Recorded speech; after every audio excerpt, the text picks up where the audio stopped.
नमस्कार, जय हिंद, राधे राधे विद्यार्थियों। स्वागत है आपका अपने प्लेटफॉर्म आगाज क्लासेस पर। आशा करता हूँ सभी स्वस्थ और तंदुरुस्त होंगे और लगे हुए होंगे अपनी समीक्षा अधिकारी की तैयारी में। तो विद्यार्थियों, कल की क्लास आपने थोड़ी तथ्यात्मक थी और उस पर आप देखोगे कि तथ्यात्मक थी तो आपको बोरिंग भी लगी होगी, कोई बात नहीं है।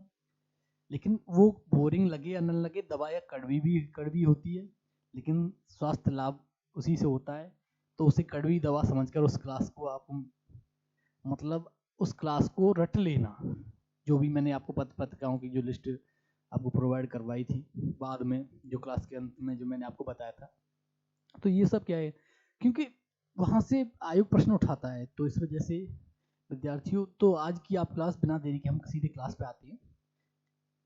आज की क्लास आप देख पा रहे होंगे कि सामाजिक धार्मिक सुधार आंदोलन। जब सामाजिक धार्मिक सुधार आंदोलनों की चर्चा करेंगे तो सबसे पहला जो प्रश्न हर किसी के मन में, एक मैं आपको जैसे समझाने के तरीके से आपको थोड़ा आसान भाषा में समझाऊं तो आपको समझ आपके हर किसी के मन में एक प्रश्न हो रहा होगा कि ऐसी क्या जरूरत पड़ गई जो उस समय हमें सामाजिक धार्मिक सुधार आंदोलनों की आवश्यकता पड़ी। आप उससे पहले अगर आप देखोगे तो डलहौजी की जब चर्चा करी थी, इससे पहले मैंने गोद निषेध नीति की जब चर्चा हुई थी या हड़प नीति की चर्चा हुई थी, उसके बाद उसे अगर छोड़ दिया जाए तो डलहौजी के आप कह सकते हो सामाजिक सुधार कार्य भी थे। सामाजिक सुधार के लिए भी तो कई कार्य थे उसके। ऐसे ही ब्रिटिशर्स के जितने भी कार्य होंगे तो उसमें वो भी सामाजिक सुधार के कार्य कर रहे थे। लेकिन जब इन सामाजिक सुधार एवं धार्मिक सुधार आंदोलनों की चर्चा करेंगे तो आप देखोगे कि इसमें भारतीय नजर आएंगे आपको। राजा राम मोहन राय, सबसे पहले राजा राम मोहन राय की चर्चा होगी। दूसरी, जैसे अगर देखा जाए, एक और अंतर मैं आपको बताऊं कि आपको जो भी ब्रिटिशर्स, मैं आपको बताऊं कि जैसे ही चर्चा होगी तो जब ब्रिटिशर्स भारत की समाज या धार्मिक जो सुधार करेंगे या समाज में या धार्मिक जितने भी सुधार करेंगे वो अपने आर्थिक हित सर्वोपरि रखेंगे। मैंने शुरुआत भी मैं भी बताया था, आज फिर एक बार और दोहरा देता हूं कि ब्रिटिशर्स द्वारा जो भी नीति लाई जाएगी, जो भी सुधार कार्य आपको नजर आएंगे, कुछ भी होगा, हर चीज उन्हें अपने आर्थिक लाभ के लिए करेंगे, वो अपने आर्थिक हित सिद्ध करने के लिए करेंगे, क्योंकि उनका आर्थिक हित सर्वोपरि वो रखते थे। मैंने शुरुआत से आपको बताया है, एक बार फिर मैं आपको बता दूं। तो इसी प्रकार जो समाज में जो और सबसे पहले जो सामाजिक एवं धार्मिक जो सुधार आंदोलन क्यों हुए, तो वो तो आपको नजर आ ही रहा होगा, आपकी समझ में आ ही गया होगा कि जो सामाजिक और धार्मिक जो कुरीतियां थी उन्हें, उनसे निजात पाने के लिए, या उन्हें आप कह सकते हो कि उनसे पूर्णतः निजात पाने के लिए सामाजिक धार्मिक सुधार आंदोलनों की आवश्यकता पड़ी। और सामाजिक धार्मिक सुधार आंदोलनों की जब चर्चा होगी तो उसमें आप देखोगे कि 19वीं शताब्दी के जो धार्मिक एवं सामाजिक सुधार आंदोलन थे उनमें बुद्धिजीवियों और मध्य वर्ग को सर्वाधिक प्रभावित किया था। साथ ही नगरीय एवं उदार रजवाड़ों की चर्चा होगी। बुद्धिजीवी, मध्य वर्ग, नगरीय और उदार रजवाड़े, उनकी चर्चा होगी। और यही क्यों, और आप देखोगे कि जो बुद्धिजीवी थे या जो मध्यवर्गीय लोग थे और जो नगरीय सभ्यता से जुड़े हुए जो लोग थे, रजवाड़ी थी, ये सब कैसे शिक्षित, आप देखोगे मेन आप इसका कंक्लूजन जो निकल के आएगा वो आएगा कि आपको शिक्षा नजर आएगी। शिक्षित हुए लोग, बुद्धिजीवी जो लोग हुए, उनकी आप कह सकते हो कि मस्तिष्क जो आप कह सकते हो जो उनकी चेतना का विकास होता है, शिक्षा के द्वारा चेतना का विकास होगा, स्वाभाविक सी बात उसके द्वारा। तो वह एक समाज की कुरीतियां जैसे सती प्रथा, बाल विवाह और कन्या शिशु हत्या, इसकी चर्चा होगी। विधवा पुनर्विवाह न होना, इसकी चर्चा होगी। तो ये सब कुरीतियां थी समाज में, इसे दूर करने का जो प्रयास किए जाएंगे उनमें आप देखोगे कि बुद्धिजीवी वर्ग होगा, मध्यवर्गीय वर्ग होगा, नगरीय सभ्यता से जुड़े हुए लोग होंगे, रजवाड़े होंगे। लेकिन इनसे आम जो जनमानस है, आम जो मेहनत कश मजदूर जो था या आम जो जनमानस था, वो इससे अलग रहेगा। इससे क्यों अलग रहेगा? क्योंकि उनका, जो मैंने आपको बताया कि सबसे पहले फिर वही बात आएगी कि शिक्षा वाली, जब शिक्षा होगी तभी तो वो होगा। और जो निर्धन वर्ग है वो उसे सिर्फ अपने परिवार को पालना है, उसके लिए मेहनत करनी है, तो उस पर इसके लिए टाइम ही नहीं है ये सब सोचने के लिए कि मुझे समाज भी सुधार करना है। सामाजिक सुधार और ये सब का कब आता है? जब शिक्षित हो व्यक्ति, जब उस पर रजवाड़ों पर पैसा था, शिक्षित भी थे, तो उनके दिमाग में समाज सुधार और धार्मिक, ये सब बातें आएंगी। लेकिन जो निर्धन व्यक्ति है, जो शिक्षित भी नहीं है, उसे सिर्फ मेहनत से अपना परिवार पालना है, तो ऐसे विचार तभी तो आएंगे। इसके आगे जैसे ही आप देखोगे कि तो 19वीं सदी में सामाजिक धार्मिक जो सुधार आंदोलनों का जो कारण आप देखोगे कि कारण आधुनिकता, आप कह सकते हो आधुनिकीकरण प्रारंभ हुआ। आधुनिकीकरण जब प्रारंभ होगा तो सामाजिक धार्मिक आंदोलनों के जो मूल में बुद्धिवाद, वैज्ञानिक दृष्टिकोण तथा अन्य ऐसे विचार थे जो आधुनिकता पर आधारित थे, और शिक्षित हिंदू मध्य वर्ग को सर्वप्रथम पश्चिमी सभ्यता से, आप कह सकते हो पश्चिमी सभ्यता से प्रभावित हुआ था, जो शिक्षित हिंदू मध्य वर्ग था। और यही जब पश्चिमी सभ्यता से प्रारंभ होगा, तो आगे वाली क्लासों में मैं आपको करवाऊंगा कि यही फिर रंग रूट से तो भारतीय, लेकिन आचार विचार से यही शिक्षित मध्य वर्ग होगा, वो आचार विचार से अंग्रेज बनेगा। जब तैयार होगा तो आपको नजर आएगा। तो सीधे सीधे हम पीपीटी पर आते हैं। तो हम जैसे ही नेक्स्ट बढ़ेंगे तो सामाजिक धार्मिक सुधार आंदोलनों की चर्चा होगी। 19वीं शताब्दी के धार्मिक एवं सामाजिक सुधार आंदोलन, अभी मैं आपको बता रहा था कि बुद्धिजीवियों, मध्य वर्ग को सर्वाधिक प्रभावित करेगा, साथ ही नगरीय जातियों एवं उदार रजवाड़ों को भी प्रभावित किया। लेकिन निर्धन सर्वसाधारण वर्ग इस आंदोलन से अप्रभावित रहेगा, इस आंदोलन से अप्रभावित नजर आएगा निर्धन मध्य वर्ग। वो मैंने आपको बता दिया क्यों पर अप्रभावित रहेगा। इसके बाद जैसे ही विद्यार्थियों में आगे बढ़ेंगे तो आप देखोगे कि 19वीं सदी के जो सामाजिक धार्मिक सुधार आंदोलनों के कारण भारत का आधुनिकीकरण प्रारंभ हुआ माना जाता है। अभी मैंने जस्ट आपको समझाया था कि जो सामाजिक धार्मिक सुधार आंदोलनों के द्वारा भारत का आधुनिकीकरण माना जाता है। इसके बाद सामाजिक में जो मूल में बुद्धिवाद, वैज्ञानिक दृष्टिकोण तथा अन्य ऐसे विचार थे जो आधुनिकता के आधार माने जाते हैं। जब महिला शिक्षा की बात होगी, विधवा पुनर्विवाह की बात होगी, सती प्रथा पर रोक की बात होगी, शिशु, आप देखोगे कन्या शिशु वध की निषेध किया जाएगा, ये सब आधुनिकता के आधार ही तो हैं। इसके बाद शिक्षित हिंदू मध्य वर्ग सर्वप्रथम पश्चिमी सभ्यता से प्रभावित किया। शिक्षित हिंदू मध्य वर्ग सर्वप्रथम पश्चिमी सभ्यता से प्रभावित होगा। जैसे हम आगे बढ़ेंगे तो मैंने आपको बताया था कि राजा राम मोहन राय की चर्चा होगी, और जब राजा राम मोहन राय की चर्चा होगी तो आपको नजर आएगा कि सबसे पहले भारतीय पुनर्जागरण का पिता इन्हें बोला गया। और जब भारतीय पुनर्जागरण का पिता बोला जाएगा तो भारतीय राष्ट्रवाद का पैगंबर भी बोला जाएगा। भारतीय राष्ट्रवाद का पैगंबर, युग पुरुष, युग दूत, आधुनिक प्रथम आधुनिक पुरुष, अतीत और भविष्य के मध्य सेतु, भारतीय राष्ट्रवाद का जनक, आधुनिक भारत का पिता, ये सब आप देखोगे कि ये सब इन्हें उपमाएं दी जाएंगी, इन नामों से इन्हें जाना जाएगा। क्योंकि आप देखोगे कि इनके जो सामाजिक धार्मिक सुधार के लिए जो प्रयास थे वो महत्वपूर्ण है। सामाजिक और धार्मिक जो सुधार के लिए जो प्रयास किए गए, सबसे पहले मैंने आपको बताया था कि सती प्रथा के लिए जो इनका अटूट प्रयास था, जो बाद में आपको नजर आएगा कि बहुत अच्छे उससे सती प्रथा का समापन भी होगा, सती प्रथा को समाप्त करने के लिए कानून बनाया जाएगा। तो ये सब राजा राम मोहन राय के प्रयासों के फलस्वरूप ही आपको नजर आएगा। राजा राम मोहन राय का प्रथम जो संस्था थी वो आत्मीय सभा थी। 20 अगस्त 1828 को ब्रह्म समाज की स्थापना ब्रह्म सभा के रूप में की गई। और इसके बाद जैसी चर्चा होगी तो मैं आपको आगे करवाऊंगा कि ब्रह्म समाज की स्थापना 1828 में ब्रह्म समाज की स्थापना ब्रह्म समाज के रूप में होगी। और आगे जब केशव चंद्र सेन इससे जुड़ेंगे तो आदि ब्रह्म समाज और ब्रह्म समाज की चर्चा होगी। और जब आदि ब्रह्म समाज में के और आगे विभाजन होगा तो भारतीय ब्रह्म समाज और आदि ब्रह्म समाज नजर आएंगे। तो ये सब मैंने एक सिनॉप्सिस बनाकर आपके सामने इससे अगली स्लाइड में ही आपके सामने रखा है, तो कोई भी दिक्कत नहीं आएगी विद्यार्थियों उसे समझने के लिए। सबसे ज्यादा चर्चा होती है राम मोहन राय को राजा किसने कहा। ये प्रीवियस ईयर में पूछा गया प्रश्न है कि अकबर द्वितीय ने इन्हें राजा की उपाधि दी। इनकी समाधि ब्रिस्टल इंग्लैंड में है। ये अंग्रेजी शिक्षा के पक्षधर थे, उन्होंने पाश्चात्य शिक्षा का विरोध नहीं किया। इन्होंने कलकत्ता यूनिटेरियन कमेटी का गठन 1823 ईस्वी में द्वारकानाथ टैगोर एवं विलियम एडम के साथ मिलकर किया था। और अकबर द्वितीय ने इन्हें राजा की उपाधि क्यों दी, मैं आपको बता दूं, जैसे ही चर्चा हो तो इसके पीछे भी जैसे एक कहानी के रूप में अगर आप आसान भाषा में आपको समझाऊं कि जो अकबर द्वितीय था उसका केस लड़ने के लिए राम मोहन राय लंदन जाते हैं और वहाँ आप देखोगे कि वो विजय प्राप्त करते हैं। उसके बाद जैसे ही वापस आते हैं तो अकबर द्वितीय उन्हें राजा की उपाधि से विभूषित करता है। इसके आगे जैसे ही हम बढ़ेंगे तो केशव चंद्र सेन की चर्चा होती है विद्यार्थियों। 1857 ईस्वी में यह ब्रह्म समाज से में सम्मिलित हुए। 24 जनवरी 1868 में टेबरनेकल ऑफ न्यू डिस्पेंसन नामक संघ की स्थापना केशव चंद्र सेन के द्वारा की गई। 29 अक्टूबर 1870 को इंडियन रिफॉर्म एसोसिएशन नामक संस्था का गठन किया तथा इस संस्था की ओर से सुलभ समाचार नामक पत्र निकाला गया। यह केशव चंद्र सेन से संबंधित कुछ पॉइंट थे जो प्रीवियस ईयर में पूछे गए विद्यार्थियों।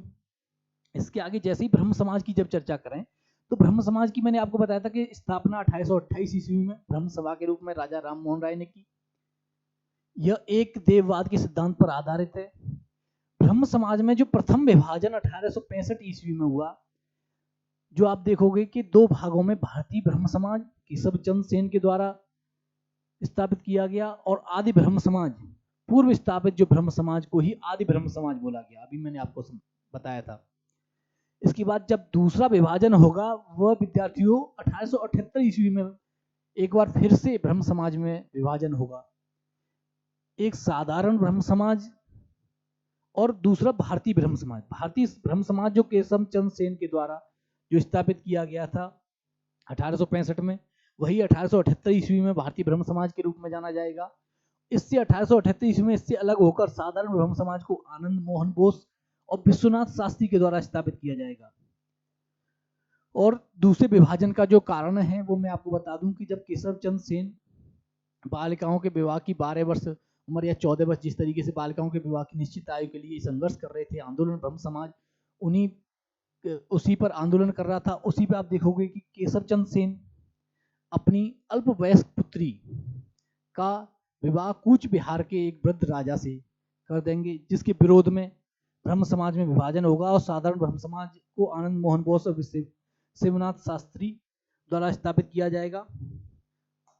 तो ये आपको ब्रह्म समाज पूर्णतः एक एक पॉइंट मैंने सिनॉप्सिस, इसीलिए सिनॉप्सिस बनाकर आपके सामने लेके आया था कि आपको पूर्णतः आपकी समझ में आ जाए। इसके बाद जैसे ही हम आगे बढ़ेंगे तो नव हिंदूवाद के सर्वश्रेष्ठ प्रतिनिधि और प्रचारक स्वामी विवेकानंद थे। स्वामी विवेकानंद ने ज्ञान योग, कर्म योग, राजयोग नामक पुस्तकें लिखी। इन्होंने 1897 ईस्वी में रामकृष्ण मिशन की स्थापना की।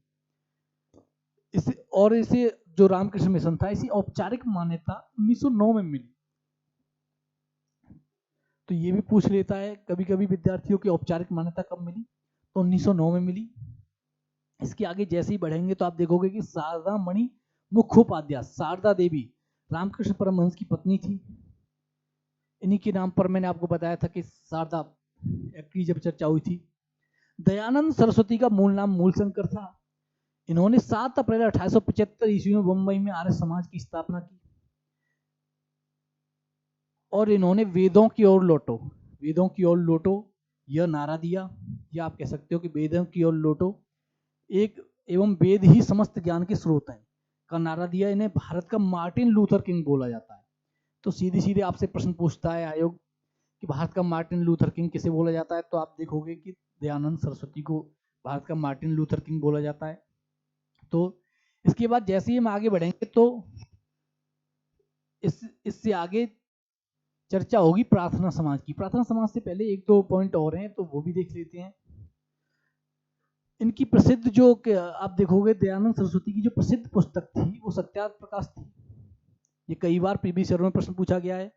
अन्य इनकी सत्र आप जो रचनाएं थी उनमें आप देखोगे पाखंड खंडन, वेद भाष्य भूमिका, ऋग्वेद भाष्य, अद्वैत मंत्र का खंडन, पंच महायज्ञ विधि, वल्लभाचार्य की मत का खंडन, यह इनकी अन्य पुस्तकें थी। इसके आगे जैसे ही हम बढ़ेंगे, आर्य समाज ने शुद्धि आंदोलन का समर्थन किया।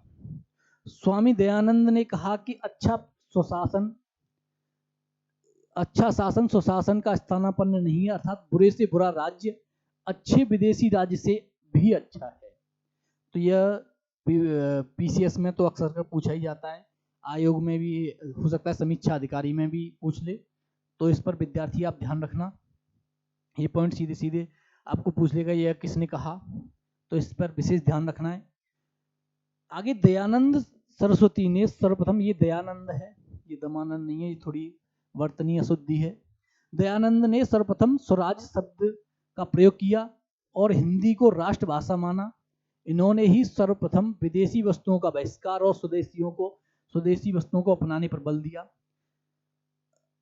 अब चर्चा होती है विद्यार्थियों प्रार्थना समाज की। प्रार्थना समाज की चर्चा आप करें तो आप देखोगे कि 1867 में बंबई में आत्माराम पांडुरंग द्वारा स्थापित किया गया। बाद में इनसे महादेव गोविंद रानाडे जुड़ेंगे, तो विकल्प में महादेव गोविंद रानाडे भी होंगे और आत्माराम पांडुरंग भी होंगे। और सीधे पूछेगा प्रार्थना समाज के संस्थापक कौन है, तो सीधे सीधे आपको बताना है कि आत्माराम पांडुरंग ने 1867 ईस्वी में मुंबई में प्रार्थना समाज की स्थापना की। इस संस्था का जो प्रमुख उद्देश्य था वो जाति प्रथा का विरोध, स्त्री पुरुष की विवाह की आयु में वृद्धि, विधवा विवाह एवं स्त्री शिक्षा को प्रोत्साहन देना। महादेव गोविंद रानाडे इस संस्था से 1869 ईस्वी में जुड़े। ये महाराष्ट्र में संस्था के प्रमुख संचालक थे।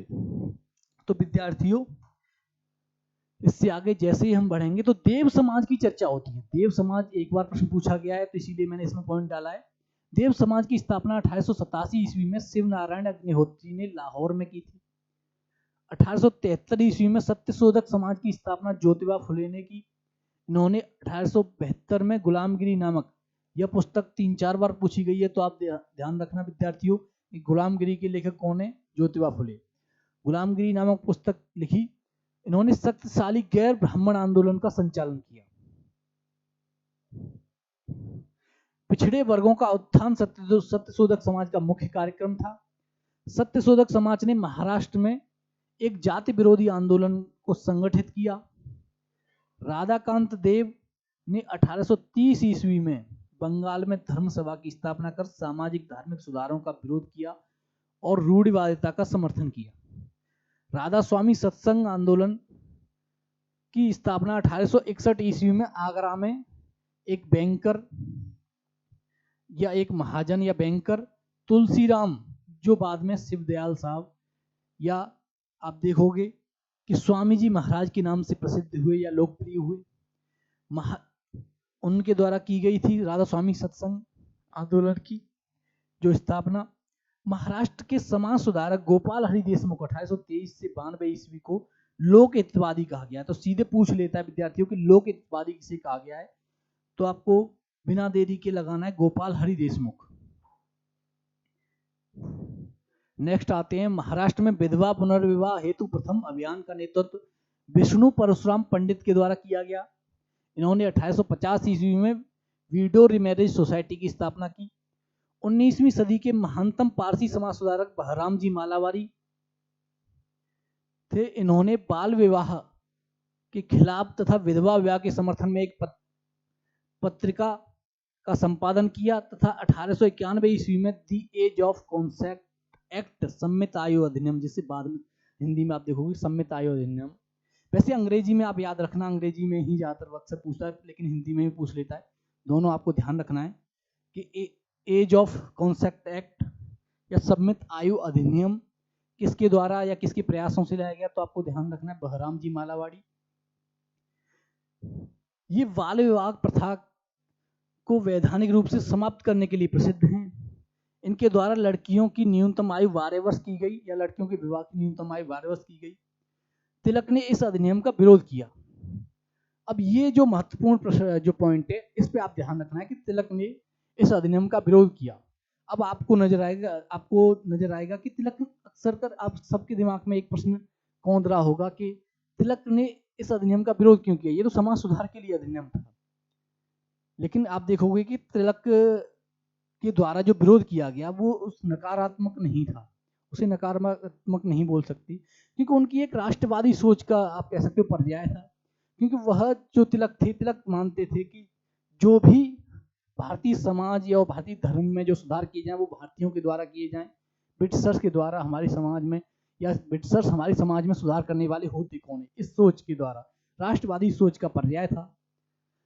तो इससे आगे जैसे ही हम बढ़ेंगे तो आप देखोगे कि भारतीय राष्ट्रीय सामाजिक सम्मेलन की स्थापना 1887 ईस्वी में एमजी रानाडे एवं रघुनाथ राव द्वारा की गई। इस सम्मेलन का प्रमुख उद्देश्य बहुविवाह, बाल विवाह एवं कुलीनवाद जैसी कुप्रथाओं का समापन करना था। इस सम्मेलन का अधिवेशन कई वर्षों तक भारतीय राष्ट्रीय कांग्रेस के साथ होता रहा। तो इस सम्मेलन का जो अधिवेशन था वो भारतीय राष्ट्रीय कांग्रेस के साथ कई वर्षों तक होता रहा। एक पॉइंट पूछ लेता है, प्रीवियस में पूछा गया इसलिए मैंने ऐड कर दिया था। तो आज की क्लास को विद्यार्थी यहीं विराम देते हैं। इससे आगे ज़्यादा बड़ी क्लास हो जाएगी तो इससे आगे फिर नेक्स्ट क्लास में कर लेंगे। तो मिलते हैं फिर कल इसी सामाजिक धार्मिक सुधार आंदोलनों वाले टॉपिक के साथ। कल इस टॉपिक को पूरा करते हैं। जय हिंद, राधे राधे।